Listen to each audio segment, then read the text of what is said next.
बिस्मिल्लाहिर्रहमानिर्रहीम 25 करोड़ आवाम हार गई ते पेट्रोलियम कंपनियां जीत गई हैं। तो नाजरीन आप सोचेंगे कि ये मैं क्या कह रहा हूं, तो बात ऐसे ही है। देखें, वजीर आजम शहबाज शरीफ ने ये फरमाया था कि वो दिल पर भारी पत्थर रखकर पेट्रोलियम मसनूआत की कीमतें बढ़ा रहे हैं। अब अवाम 2 हफ्ते से इस इंतजार में है कि वो हमारे जो प्यारे वजीर आजम हैं उनके दिल पर से ये भारी पत्थर जो है वो हटा दिया जाए। लेकिन क्या करें पेट्रोलियम कंपनियों का कि वो इस पत्थर को हटाने नहीं दे रही। वो उन्होंने वजीर आजम के दिल पर बोझ को और बढ़ा दिया है। अब हालांकि हर बंदे को ये पता था कि आलमी मंडी के अंदर जो तेल की कीमतें हैं वो कम होते होते जो जंग से पहले वाली जो सूरत हाल है उससे भी नीचे तकरीबन आ गई हैं। और ये अवाम को या माहिरीन भी ये कह रहे थे कि कम अज कम पेट्रोल 60 और डीजल 40 रुपए सस्ता होना चाहिए। लेकिन ऐसा प्रेशर डाला माफिया ने कि हुकूमत जिन्होंने इंडिया को नाको चने चबवा दिए, उनकी ऐसी लितर परेड की कि दुनिया हैरान हो गई। लेकिन वही हुकूमत जब पेट्रोलियम कंपनियों से उनका वास्ता पड़ा तो उन्होंने हथियार डाल दिए और वो जो फायदा अवाम को पहुंचना चाहिए था वो उन्होंने पेट्रोलियम कंपनियों को पहुंचा दिया। हालांकि देखें, इस हवाले से जो राणा सनाउल्लाह साहब है उन्होंने ये उनका बयान भी आया था कि हम इंशाल्लाह पेट्रोलियम मसनूआत को सस्ता करेंगे।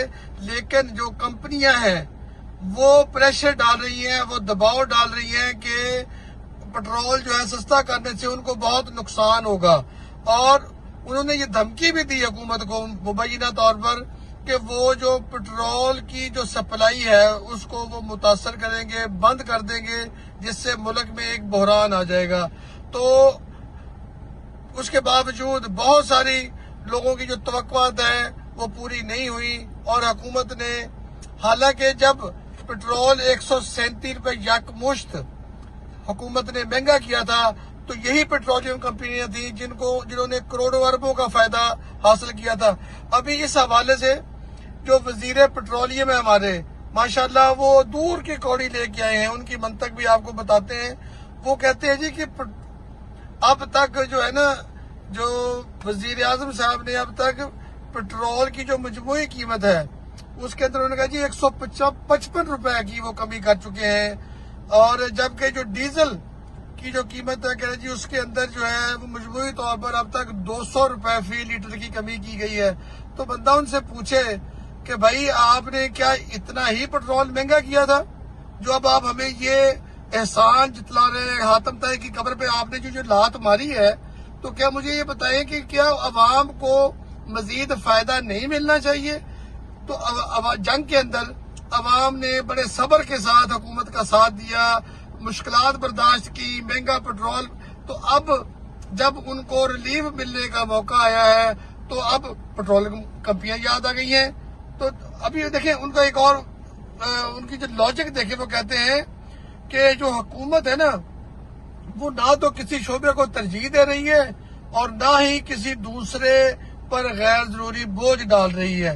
उन्होंने कहा जी कि हम अपनी बैनुल अक़वामी जिम्मेदारियों के दायरे में रहते हुए सार्फिन तक कोई भी फायदा पहुंचाने के लिए पुरअज़्म है। के बाद उन्होंने मजीद कहा कि इस हफ्ते देखिए ये एक और उन्होंने लॉलीपॉप देने की कोशिश की है। कहते इस हफ्ते पेट्रोल और डीजल की बैनुल अक़वामी कीमतों के अशारियों का जायजा लेंगे। मतलब यह है कि इस हफ्ते मजीद वो देखेंगे कि पेट्रोल सस्ता, मजीद जो खाम तेल है वो सस्ता होता है या नहीं होता। तो इस हवाले से फिर अगले हफ्ते जुमे के रोज वो फैसला करेंगे। अच्छा, इसके बाद एक और बड़ी ही जबरदस्त उन्होंने बात की जिसे देख के बस हंसा ही जा सकता है। वो कहते हैं ये जो खाम तेल सस्ता हो रहा है ना, ये खाम तेल ये लोगों के लिए नहीं होता, ये रिफाइनरीज के लिए होता है।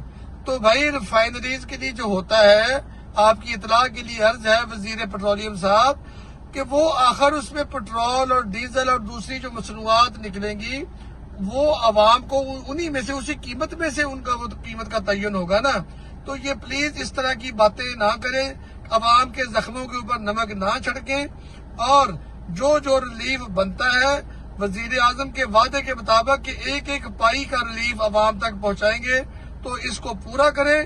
ہاں، مجھے ایک بات یاد آ گئی، عمران خان صاحب کے دور میں بھی ایسا ہی ایک واقعہ ہوا تھا۔ جب انہوں نے پیٹرولیم مصنوعات کی قیمتیں کچھ کم کی تو جو پیٹرولیم کمپنی ہیں انہوں نے فوراً ہڑتال کر دی۔ جب ملک کے اندر بحران پیدا ہوا تو روٹین سے ہٹ کے عمران خان صاحب کو فوری طور پر قیمتیں بڑھانا پڑی تھی پیٹرول ڈیزل کی، اور تب جا کے سپلائی لائن پاکستان کے اندر بحال ہوئی تھی۔ تو یہ آخر کب تک حکومتیں جو ہیں وہ پیٹرولیم کمپنیوں سے بلیک میل ہوتی رہیں گی؟ اس حوالے سے میں آپ سب کو بھی دعوت فکر دیتا ہوں، اپنی جو آراء ہے ان کو مہذب انداز میں ہم تک پہنچائیں۔ ہم کوشش کریں گے کہ آپ کی تمام آراء کو حکومت کے جو ارباب اختیار ہیں ان تک پہنچائیں۔ تو اگر آپ کو ہمارا ولاگ پسند آ رہا ہے تو اسے لائک کریں، دوستوں کے ساتھ شیئر کریں اور حوصلہ افزائی کریں ہماری۔ تو اب تک کے لیے اپنے میزبان افتخار چودھری کو اجازت دیجیے۔ اللہ حافظ۔